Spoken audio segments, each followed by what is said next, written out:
నమస్తే, welcome to INB news. ముందుగా headlines.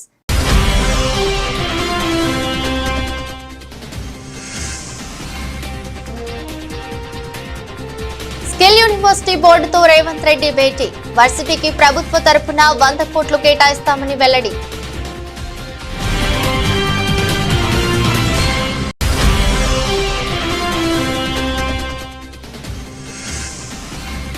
బంగారుపాలెంలో dialysis centre ను ప్రారంభించిన మంత్రి నారా లోకేష్.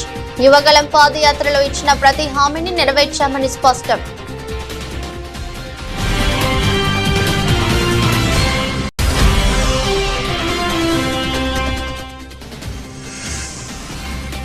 భూమి యజమాని లేదా కౌలు రైతు ఎవరో ఒకరికే రైతు బంధు ఇస్తాం. ఆ ఇద్దరిలో ఎవరికి ఇవ్వాలి అనేది వాళ్ళిద్దరూ మాట్లాడుకుని తేల్చుకోవాలన్న మంత్రి తుమ్మల.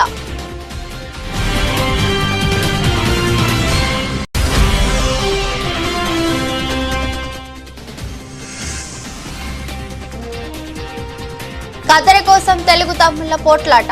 టీడీపీలో బయటపడ్డ ఆధిపత్య పోరు.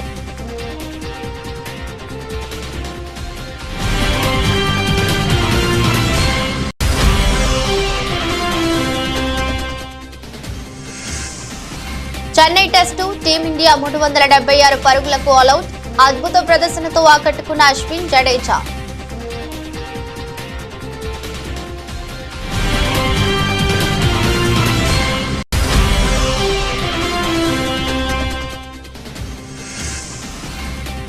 వారాంతంలో కూడా స్టాక్ మార్కెట్ జోరు. లాభాలతో ప్రారంభమైన స్టాక్ మార్కెట్లు.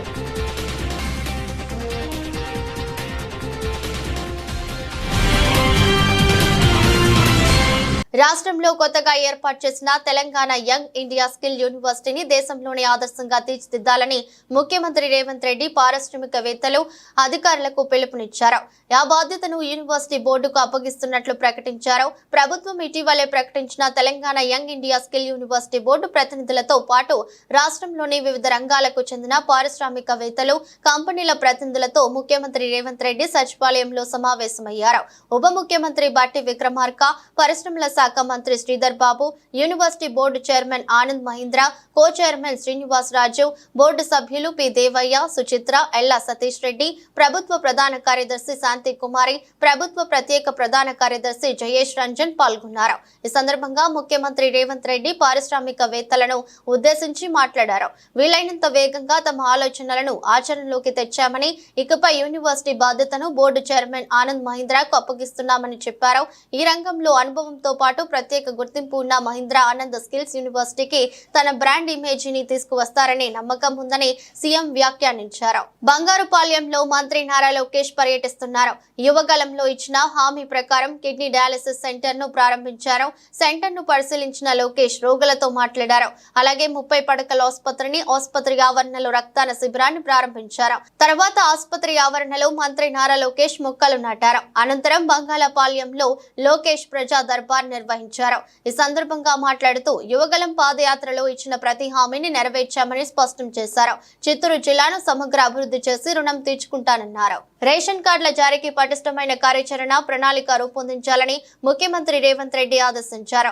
కొత్త రేషన్ కార్డుల కోసం అక్టోబర్ 2వ తేదీ నుంచి దరఖాస్తులను స్వీకరించాలని సీఎం సూచించారు.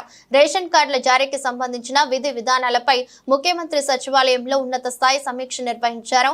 ఈ సందర్భంగా రేషన్ కార్డుల జారీకి సంబంధించి మంత్రులు ఉత్తమ్ కుమార్ రెడ్డి, దామోదర్ రాజనరసింహ, పొంగులేటి శ్రీనివాస్ రెడ్డి అధికారులకు పలు సూచనలు చేశారు.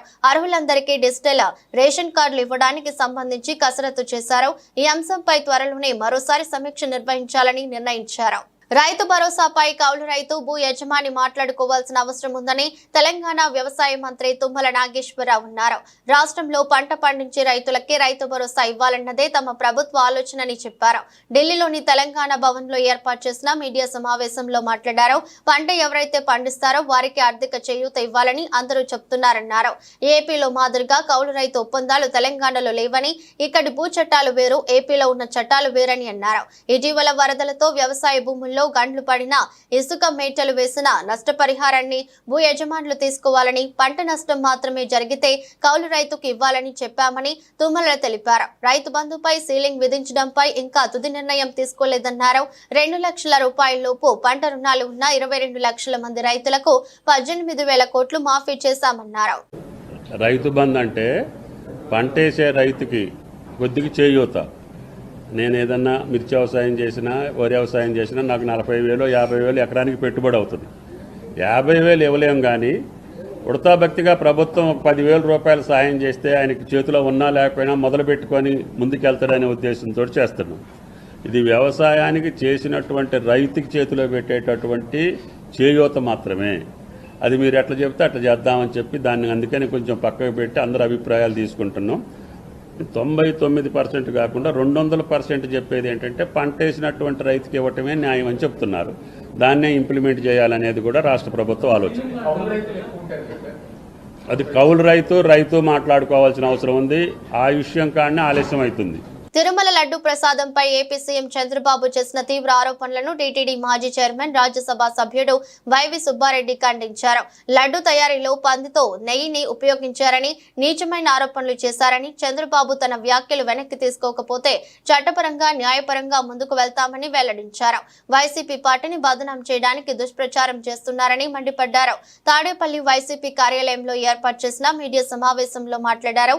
రాజకీయ దురుద్దేశంతో తీసుకున్న నిర్ణయం కాదని, తిరుమల పవిత్రతను కాపాడుకోవడానికి ప్రపంచ వ్యాప్తంగా ఉన్న శ్రీవారి భక్తుల మనోభావాలు దెబ్బతినకుండా ఉండడానికి న్యాయస్థానాలను ఆశ్రయిస్తామని వెల్లడించారు.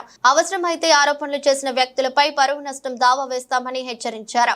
రాష్ట్రంలోనూ దేశంలోనూ ఉమ్మడి ప్రభుత్వాలు అధికారంలో ఉన్నందున తిరుమలపై చేస్తున్న ఆరోపణలపై ఎలాంటి విచారణనైనా వేసుకోవాలని సూచించారు. చంద్రబాబు నాయుడు గారు ఎవరైతే మాట్లాడారో దీనిపై వాళ్ళు స్పందించాలి. వాళ్ళ దగ్గర ఏమన్నా ఆధారాలుంటే నిరూపించాలి. లేకపోతే తప్పకుండా దీనిపై డిఫామేషన్ కేసేసేదానికి అన్ని విధాల ఏర్పాట్లు చేస్తాం. ఇక్కడేదో మన హైకోర్టులోనో ఇంకో హైకోర్టులోనూ కాకుండా, ఎందుకంటే స్వామివారి భక్తులు ప్రపంచవ్యాప్తంగా ఉన్నారు కాబట్టి దీన్ని అవసరమైతే సుప్రీంకోర్టులో కూడా దీనిపై కేసేసే కార్యక్రమం చేస్తామని చెప్పి ఈ సందర్భంగా తెలియజేస్తున్నాం. ఇవే కాదు, ఇట్లా ఆరోపణలు చేసేదానికి ఆలోచిస్తున్నారు. కానీ గత 5 సంవత్సరాల్లో మా ప్రభుత్వం చేసిన మెరుగైన కార్యక్రమాలు తిరుమల తిరుపతి దేవస్థానంలో ఎన్నో ఉన్నాయి. అవన్నీ పక్కన పెట్టి వీళ్ళు దుష్ప్రచారం చేయటం కోసం, మా మీద నింద మోపటం కోసం, రాజకీయ లబ్ధి కోసం, స్వార్థ ప్రయోజనాల కోసం ఆరోపణలు చేసే కార్యక్రమం, ఇంతటి ఘోరమైన ఆరోపణలు చేసే కార్యక్రమం చేస్తున్నారని చెప్పి తెలియజేసుకుంటున్నా. అదేవిధంగా vigilance commission, vigilance and enquiry department అని నోటీసులు ఇచ్చారు మాకందరికీ. మాకు ఇచ్చారు, మిగతా ఆఫీసర్లు కూడా ఎవరెవరికి ఇచ్చారో నాకు తెలియదు. ఇచ్చినప్పుడు మేము చెప్పాం, ఆ ఆఫీసర్లు మాకు రాస్తున్నారు, మా దగ్గర మెటీరియల్ ఉంటుంది. నేను ఎప్పుడో 3 సంవత్సరాలు 4 సంవత్సరాలు చైర్మన్గా ఉన్నా. వాళ్ళ దగ్గర అడిగిన ఇన్ఫర్మేషన్ నా దగ్గర ఉండదు. రికార్డు ఏదైనా పంపిస్తే ఏ నిర్ణయమైనా ఎట్లా తీసుకున్నామో ఏందో చెప్తామంటే మాకు ఇన్ఫర్మేషన్ ఇయ్యరు. ఇవన్నీ బోర్డు డిసిషన్స్, బోర్డులో డిసిషన్ ప్రతి నిర్ణయం బోర్డులో తీసుకుంది. బోర్డు సభ్యులతో పాటు ఎక్స్కప్షో మెంబర్స్ గవర్నమెంట్ సైడ్ నుంచి ఉన్నారు. అన్నీ తీసుకున్నాం, అన్ని నిర్ణయాలు తీసుకోవడం జరిగింది. ఇంప్లిమెంట్ చేసే ఆఫీసర్లు వాళ్ళ ప్రేమ ఏమి లేకుండా పేపర్లో వస్తుంది. నిన్నో మొన్నో ఒక పేపర్లో విజిలెన్స్ రిపోర్ట్ అయిపోయింది, 520 కోట్ల రూపాయల దోపిడీ జరిగింది అని చెప్పి పేపర్ రైటింగ్ వస్తుంది. సో ఏ స్థాయిలో దుష్ప్రచారం చేసే కార్యక్రమం చేస్తున్నారంటే చూడండి. దాని మీద కూడా ఈరోజు కోర్టుకు వెళ్తున్నారు. చార్మినార్ వద్ద ఎలాంటి లాఠీ చార్జ్ జరగలేదని Hyderabad police commissioner CV Anand స్పష్టం చేశారు. చార్మినార్ వద్ద మిలాద్ నబీ పండుగను ఉద్దేశించి ఏర్పాటు చేసిన డీజే వద్ద షార్ట్ సర్క్యూట్ అయి పక్కనే ఉన్న డీజిల్ ట్యాంక్ దగ్గరికి మంటలు వ్యాపించడంతో ఒక్కసారిగా మంటలు పెరిగాయని, అది అదుపులోకి తేవడం జరిగిందన్నారు. లాఠీ చార్జిని వస్తున్న పుకార్లన్నీ నమ్మొద్దని Hyderabad police commissioner CV Anand తేల్చి చెప్పారు. लाठी चार्ज नहीं है, कुछ नहीं है। यहाँ पर आपको पता है कि एक डीजे में आग लग गई थी, वो एक एक्सीडेंट है। और अगर वो डीजे का जो बैटरी है, अगर वहाँ से आग फैल के डीजल टैंक पे अगर उसको लग जाता तो बहुत बड़ा एक्सप्लोजन होता है। तो प्रोटेक्शन की वजह से, सेफ्टी मेजर्स की वजह से सबको बैरिकेड लगा के थोड़ा दूर रखना पड़ा, और उसको भी तोड़ के अगर थोड़े लोग आगे आए हैं तो उनको रिक्वेस्ट करके पीछे जाने के लिए कहा गया था। तो उसको लाठीचार्ज आप कहेंगे तो वो बुरी बात है, ये पब्लिक के सेफ्टी के लिए किया गया था। Thank you. వినుకొండ పట్టణంలో జూలై 17న జరిగిన రషీద్ హత్య కేసులో కోర్టులో పిటిషన్ దాఖలు చేసినట్లు మాజీ additional advocate general Ponnavolu Sudhakar Reddy తెలిపారు. రషీద్ హత్య మేరకు నుంచి నడిపించిన వారి పేర్లను కేసులో పోలీసులు నమోదు చేయలేదన్నారు. ప్రధాన నిందితుల పేర్లను కేసులో నమోదు చేయాలని వినుకొండ జూనియర్ సివిల్ కోర్టులో పిటిషన్ దాఖలు చేసినట్టు సుధాకర్ రెడ్డి తెలిపారు. సాక్ష్యం మొదటి నుంచి కంప్లైంట్లో గాని సాక్షులు చెప్పినటువంటి వాంగ్మూలంలో గాని దాని ప్రకారం షమీం ఖాన్ను ఆయుబ్ ఖాన్ అనే ముద్దాయిల ప్రోద్బలంతో వారి యొక్క ప్రోద్బలంతో జరిగిన హత్య అని చెప్పబడినా కూడా వాళ్ళ కేసులో ముద్దాయిలుగా పెట్టలేదు. అది చట్టపరంగా తప్పు కాబట్టి వాటి ముద్దాయిలుగా చేర్చమని మేము ఈరోజు కోర్టులో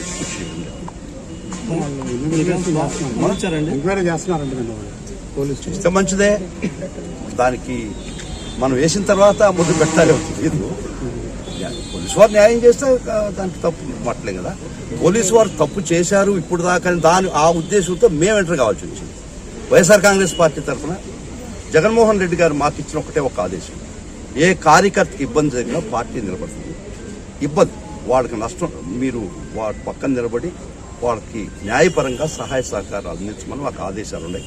దాని ప్రకారం నేను పార్టీ జనరల్ సెక్రటరీగా ఒక పక్క, వైఎస్ఆర్ లీగల్ అఫేర్స్ చూసుకునే ముఖ్య బాధ్యత నాకు దానిలో కేటాయించబడింది.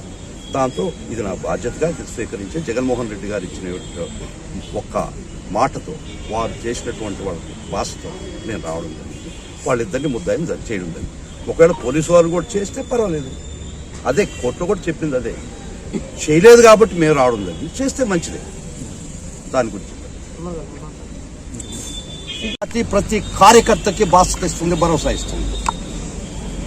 వైఎస్ఆర్ కాంగ్రెస్ పార్టీ ఏ కార్యకర్తకి ఇబ్బంది జరిగినా మేము ఉంటాం లీగల్గా, న్యాయపరంగా, చట్టసమ్మతంగా.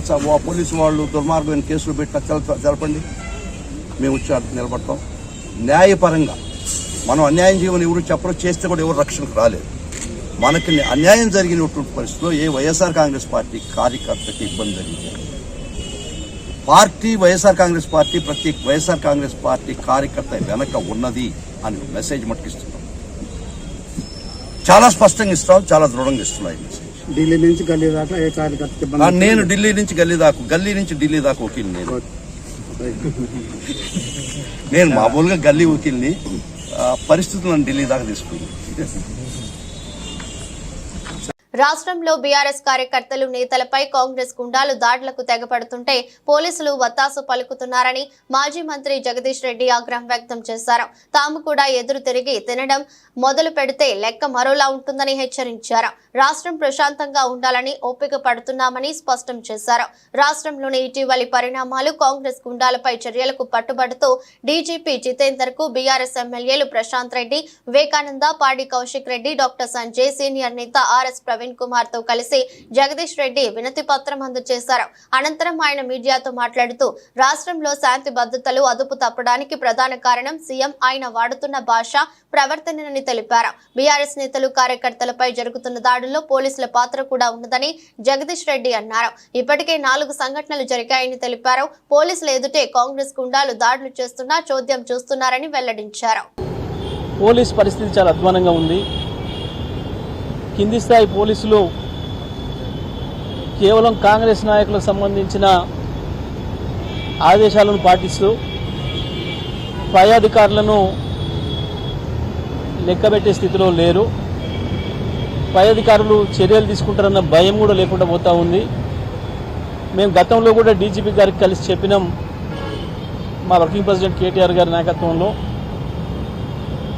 తిరుమలగిరిలో మా టెంట్ పైన దాడి చేసి టెంట్ పీకి వేసిన సంఘటనలో కాంగ్రెస్ పార్టీ కార్యకర్తలతో పాటు పోలీసులు కూడా పాల్గొన్నారు. అవి మేము వీడియోలతో సహా, ఫోటోలతో సహా కూడా ఇవ్వడం జరిగింది. అదేవిధంగా ఖమ్మంలో స్వయంగా మేము 4 మాజీ మంత్రులం, ఎమ్మెల్యేలం, 10 మంది పైగా ఎమ్మెల్యేలు కలిసి అక్కడ వరద బాధితులను పరామర్శించి వారికి మా స్థానిక నాయకులు, మా రాజ్యసభ ఎంపీ గారు వడ్డిరాజు రవిచంద్ర గారు, మా మాజీ మంత్రి అజయ్ గారు, మా మాజీ శాసనసభ్యులు పాలేరు ఉపేందర్ రెడ్డి గారు వారి స్వంత పైసలతోని ఏర్పాటు చేసిన కిట్లను వరద బాధితులకు అందిస్తూ వారి మునిగిపోయిన వారి ఇళ్ళని చూసి వారికి ధైర్యం చెప్పి వస్తున్న క్రమంలో కాంగ్రెస్ పార్టీకి సంబంధించిన కొద్దిమంది గుండాలు ఒక గల్లీలో అడ్డుకొని మా కార్యకర్తలపై దాడి చేయడం, రాళ్లు వేసి ప్రజల్ని గాయపరచడం, ఆ తర్వాత స్వయంగా మా కార్యకర్తలు కారు కింద నెట్టేసి చంపే ప్రయత్నం చేయడం, ఆ తర్వాత స్వయంగా హరీష్ రావు గారు ముందు కూర్చొని ఉండగా హరీష్ రావు గారిపైనే దాడి చేసిన పద్ధతుల్లో రాయితోని కారు వద్దం పలగొట్టడం, వారి మీదనే దాడి చేసి కక్షపూరితంగా హత్యా ప్రయత్నం చేయడం, వీటన్నిటిపైన మేము అక్కడ కంప్లైంట్ ఇచ్చినాం. సిపి గారికి కూడా కలిసి మా నాయకులు చెప్పినారు. కానీ అక్కడ ఇంతవరకు కూడా ఎఫ్ఐఆర్ జరగలేదు, ఎటువంటి చర్య తీసుకోలేదు. రవీంద్ర భారతిలో కాంగ్రెస్ పార్టీ సీనియర్ నాయకులు వి హనుమంతరావు ఆధ్వర్యంలో ఓబీసీల నేతృత్వంలో టీపీసీసీ అధ్యక్షులు ఎమ్మెల్సీ బొమ్మ మహేష్ కుమార్ గౌడ్ కి సన్మాన కార్యక్రమం చేశారు.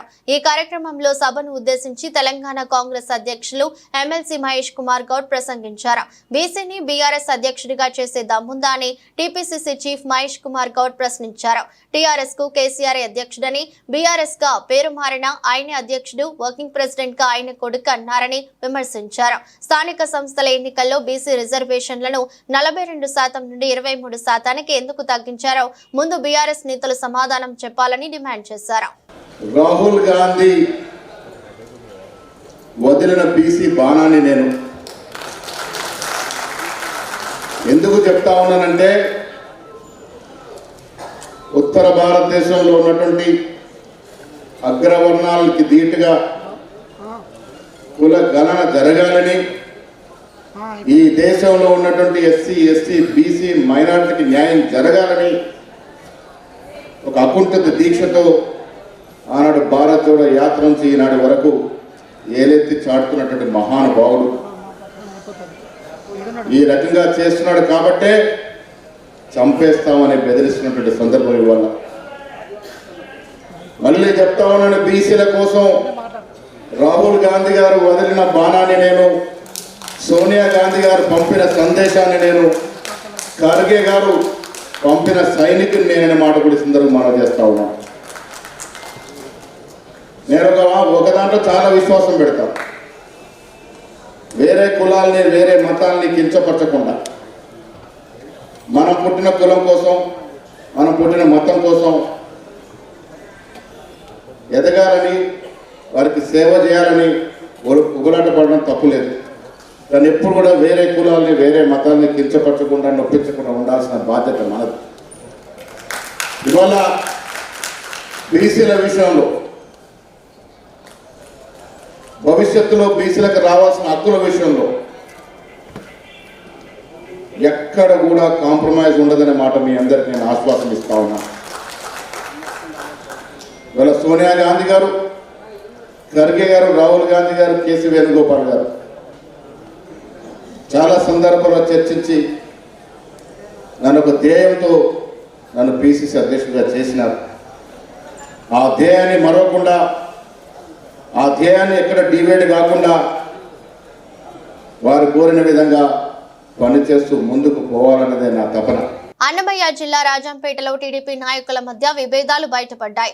రాజంపేట అన్న క్యాంటీన్ ప్రారంభోత్సవంలో టీడీపీ నాయకుల మధ్య ఆధిపత్య పోరు తారాస్థాయికి చేరుకుంది. క్యాంటీన్ ప్రారంభంలో కత్తెర కోసం టీడీపీ నాయకులు కట్టుకోవడం, అక్కడ ఉద్రిక్తత పరిస్థితికి నెలకొంది. రాజంపేటలోని పాత బస్టాండ్ వద్ద అన్న క్యాంటీన్ ప్రారంభించేందుకు అన్ని ఏర్పాట్లు చేశారు. ఈ ప్రారంభోత్సవానికి టీడీపీ జిల్లా అధ్యక్షుడు జగన్మోహన్ రాజు, రాజంపేట టీడీపీ ఇన్ఛార్జ్ సుకువాసి బాలసుబ్రహ్మణ్యం ముఖ్య అతిథులుగా వెళ్లారు. ఈ క్రమంలో రిబ్బన్ కట్ చేయడానికి బాలసుబ్రహ్మణ్యం సిద్ధమయ్యారు. అదే సమయంలో జగన్మోహన్ రాజు కత్తెర తీసుకుని రిబ్బన్ కట్ చేయడానికి ముందుకొచ్చారు. కానీ జగన్మోహన్ రాజు చేతిలోని కత్తెర తీసుకుని బాలసుబ్రహ్మణ్యం రిబ్బన్ కట్ చేసి లోపలికి దూసుకెళ్లారు. క్యాంటీన్ లోపలికి వెళ్లే క్రమంలో ఇరు వర్గాల మధ్య తోపులాట జరిగింది. ఒకరికి వ్యతిరేకంగా మరొకరు నినాదాలు చేశారు. అంతటితో ఆగకుండా దాడులకు కూడా తెగబడ్డారు. దీంతో అక్కడ ఉద్రిక్తత వాతావరణం నెలకొంది. చివరకు పోలీసులు జోక్యం చేసుకోవడంతో వివాదం సద్దుమణిగింది. దీనికి సంబంధించిన వీడియో ఇప్పుడు సోషల్ మీడియాలో వైరల్ గా మారింది.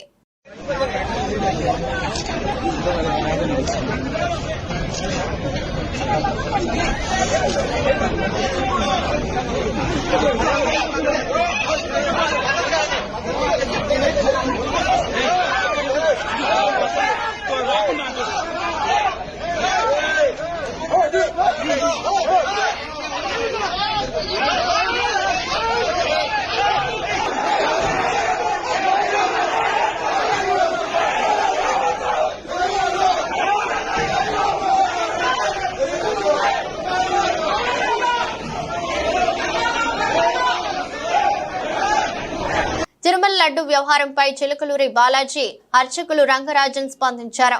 శ్రీవారి లడ్డూలో జంతువుల కొవ్వు కలిపారని తెలిసి కోట్లాది మంది భక్తుల మనోభావాలు దెబ్బతిన్నాయి. ఉత్తమమైన ఆవు నెయ్యి కిలోకు 1000 ఉంటుంది, కానీ 320కి ఎలా కోట్ చేస్తారో అది కల్తీ నెయ్యి కావచ్చు అని దయచేసి బాధ్యులను శిక్షించాలని చిలుకలూరి బాలాజీ అర్చకులు రంగరాజన్ డిమాండ్ చేశారు. Namaste. The last 2 days I am seeing all the reports in the media about the raging controversy on Tirupati Laddu. It is not a controversy. It is directly hurting the sentiments of crores of people like us. Mostly the people who believe in the prasadam, people who believe in the Sanatana Dharma worship of the deity. What has happened is, we have been already saying that the process of tendering, when you purchase items for the Swami, like the ingredients for laddu, you go for a lowest bidder. The moment you go for the lowest bidder, you are asking for trouble. In fact, the best cow ghee today cannot be less than 1000 rupees per kg. How can a person quote 320 rupees? If somebody is quoting 320 rupees, I am not going exact amount value, but if he is quoting 320 rupees, every packet of that might be containing adulterated ghee. So it's a big hurting issue. We have to inquire into it and find the culprits and book them to take them to task. Tirumala laddu తయారీలో కల్తీ జరిగినట్లు వస్తున్న ఆరోపణలపై శ్రీవారి ఆలయ మాజీ ప్రధాన అర్చకులు రమణ దీక్షితులు ఆవేదన వ్యక్తం చేశారు. దేవుడి ప్రసాదాల్లో కల్తీ జరగడం విచారకరమని అన్నారు. తిరుమల శ్రీవారి లడ్డు నాణ్యత సరిగ్గా లేదని గతంలోనే అప్పటి చైర్మన్ ఈవో దృష్టికి తీసుకెళ్లాలని రమణ దీక్షితులు తెలిపారు. ప్రసాదాల పరిణామాలు కూడా సరిగ్గా లేవని ఫిర్యాదు చేశానని అన్నారు. కానీ తన తోటి అర్చకుల సహకారం అందించకపోవడంతో తనది ఒంటరి పోరాటం అయిందని అన్నారు. దీంతో తన పోరాటానికి ఫలితం లేకుండా పోయిందన్నారు. దీనివల్ల 5 ఏళ్లు మహాపాపం జరిగిపోయిందని ఆవేదన వ్యక్తం చేశారు. కూటమి ప్రభుత్వం అధికారంలోకి వచ్చిన తర్వాత తిరుమలను ప్రక్షాళన చేస్తానని ఏపీ సీఎం చంద్రబాబు చెప్పారని గుర్తు చేశారు. దానికి తగ్గట్టుగానే చర్యలు తీసుకున్నారని తెలిపారు. అయితే లడ్డూల తయారీలో కల్తీ జరగడం అనేది అనుకోకుండా బయటపడిందని అన్నారు. పరిమాణాల్లో కూడా మనం కోవిడ్ వచ్చినప్పుడు దాన్ని సగానికి సగం తగ్గించాము, వినియోగం తక్కువ, భక్తులు లేరని చెప్పి. అది కూడా ఒక తప్పే. అప్పుడు కూడా నేను అబ్జెక్ట్ చేశాను. స్వామివారికి ఎంత పరిమాణంలో ప్రసాదాలు తయారు చేసి నైవేద్యం పెట్టాలనేది ఆగమ శాస్త్రం నిర్ణయిస్తుంది. స్వామివారి యొక్క పరిమాణాన్ని బట్టి, దేవాలయం యొక్క పరిమాణాన్ని బట్టి ఇంత ప్రసాదం స్వామివారికి నైవేద్యం చేయాలనేది ఆగమ శాస్త్రం నిర్ణయిస్తుంది. దాన్ని దిట్టం అంటారు. ఆ దిట్టం ప్రకారమే చేయాలి. దానికన్నా ఎక్కువ చేయడానికి ఎటువంటి అభ్యంతరాలు ఉండవు. కానీ చేయవలసిన దానికన్నా తక్కువ చేస్తే మట్టుకు అది అపచారం అవుతుంది. అది మొన్నటి వరకు కూడా అలాగే జరుగుతూ వచ్చింది. దాన్ని చాలాసార్లు నేను అధికారుల దృష్టికి తీసుకెళ్లాను. ఈవో గారు దాని మీద స్పందించలేదు. అది అలాగే జరుగుతూనే ఉండింది. ఇప్పుడు ప్రభుత్వం స్పందించి స్వామివారికి ప్రసాదాలు అనేకంగా తయారు చేసి నాకు తెలిసినంత వరకు మేము కైంకర్యం చేసేటప్పుడు గరుడ సేవ నాడు బంగారు వాకిలి వరకు సుమారుగా ఒక 100 గంగాళాలు ప్రసాదం నైవేద్యం పెట్టేవాళ్ళం. కాబట్టి దానికి అప్పర్ లిమిట్ అనేది లేదు, ఇంతకన్నా ఎక్కువ చేయకూడదు అనేది ఎప్పుడు లేదు. కానీ తక్కువ చేయడం మట్టుకు అపచారం అవుతుంది. దాన్ని ప్రభుత్వం దృష్టికి తీసుకెళ్తున్నాము. అది దిట్టం ప్రకారం స్వామివారికి ఏ వేళల్లో ఎంత ప్రసాదం నైవేద్యం చేయాలనేది దాన్ని తయారు చేసి శుచిగా శుభ్రంగా తాజాగా తయారు చేసి స్వామివారికి నైవేద్యం పెడితే స్వామి ఎప్పుడు ప్రసన్నులు అవుతారో అప్పుడు భక్తులకు అందరికీ కూడా మంచి జరుగుతుంది. రాష్ట్రము దేశం సుభిక్షంగా ఉంటుంది. గ్లోబల్ టెక్ దిగ్గజం యాపిల్ తన ఐఫోన్ 16 సిరీస్ ఫోన్ల విక్రయం శుక్రవారం తెల్లవారుజాము నుంచే దేశవ్యాప్తంగా ప్రారంభమైంది. ఏఐ సాంకేతిక తరహాలో యాపిల్ ఇంటెలిజెన్స్ తో శక్తివంతంగా రూపొందించిన ఈ ఫోన్లను కొనుగోలు చేసేందుకు కొనుగోలుదారులు యాపిల్ స్టోర్ల ముందు బారులు తీరారు. ముంబై, ఢిల్లీతో సహా పలు యాపిల్ స్టోర్ల బయట కొనుగోలుదారులు క్యూ కట్టారు. ఇందుకు సంబంధించిన వీడియోలు ప్రస్తుతం సోషల్ మీడియాలో వైరల్ గా మారాయి. IPhone 16, iPhone 16 plus, iPhone 16 pro, iPhone 16 pro max అనే 4 మోడళ్లను యాపిల్ తీసుకొచ్చింది. వీటిల్లో అధునాతన camera control button, action button అనే 2 కొత్త బటన్లను జత చేశారు. అదే విధంగా ప్రత్యేకంగా తయారైన కొత్త చిప్ A18 తో వచ్చింది. ఇదిలా ఉండగా ఐఫోన్ 16 ప్రారంభ ధర 79,900గా, ఐఫోన్ 16 ప్లస్ ప్రారంభ ధర 89,900గా, ఐఫోన్ 16 ప్రో ప్రారంభ ధర 1,19,900గా, ఐఫోన్ 16 ప్రో మ్యాక్స్ ప్రారంభం ధర 1,44,900గా ఉన్నాయి. ఈ ఫోన్లో 128 GB storage, 250 GB storage, 512 GB storage వేరియంట్లలో లభిస్తాయి. ఐఫోన్ 16 సిరీస్ ఫోన్లలో Apple Intelligence US English version software app data వచ్చే నెలలో అందిస్తుంది. చెన్నైలోని MA చిదంబరం స్టేడియంలో బంగ్లాదేశ్ తో జరుగుతున్న తొలి టెస్ట్ మొదటి ఇన్నింగ్స్ లో టీమిండియా 376 పరుగులకు ఆల్అౌట్ అయింది. 339/6తో రెండో రోజు ఆట ప్రారంభించిన భారత జట్టు మరో 37 పరుగులు జోడించి మిగతా 4 వికెట్లు కోల్పోయింది.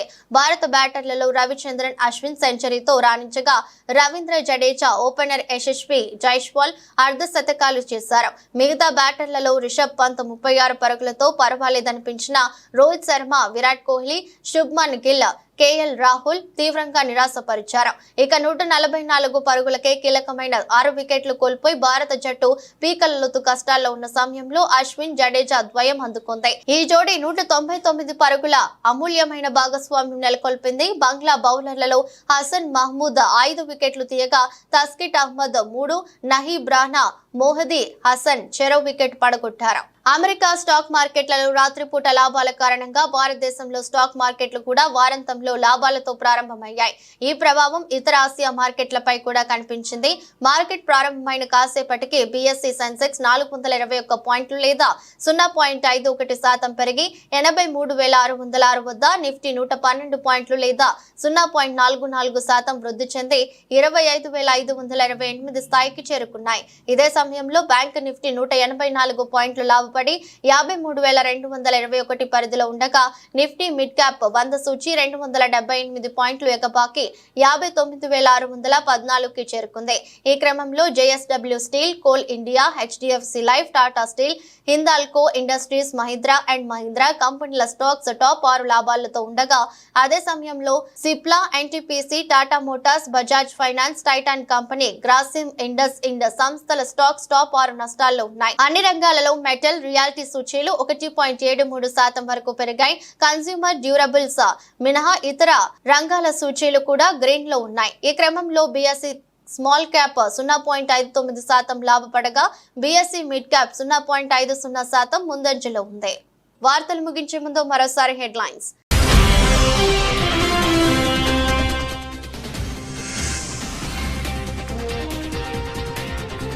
స్కిల్ యూనివర్సిటీ బోర్డుతో రేవంత్ రెడ్డి భేటీ. వర్సిటీకి ప్రభుత్వ తరపున 100 కోట్లు కేటాయిస్తామని వెల్లడి.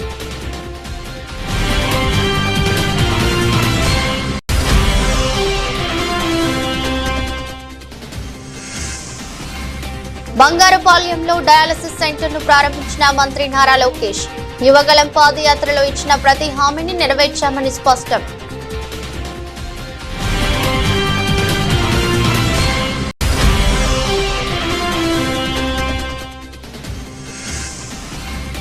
భూమి యజమాని లేదా కౌలు రైతు ఎవరో ఒకరికే రైతు బంధు ఇస్తాం. ఆ ఇద్దరిలో ఎవరికి ఇవ్వాలి అనేది వాళ్ళిద్దరూ మాట్లాడుకొని తేల్చుకోవాలన్న మంత్రి తుమ్మల.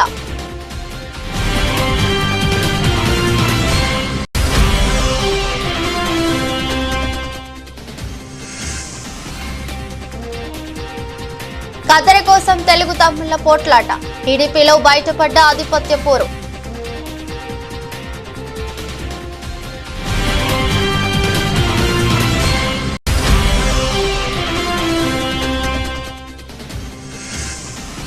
చెన్నై టెస్టు టీమిండియా 376 పరుగులకు ఆలౌట్. అద్భుత ప్రదర్శనతో ఆకట్టుకున్న అశ్విన్, జడేజా.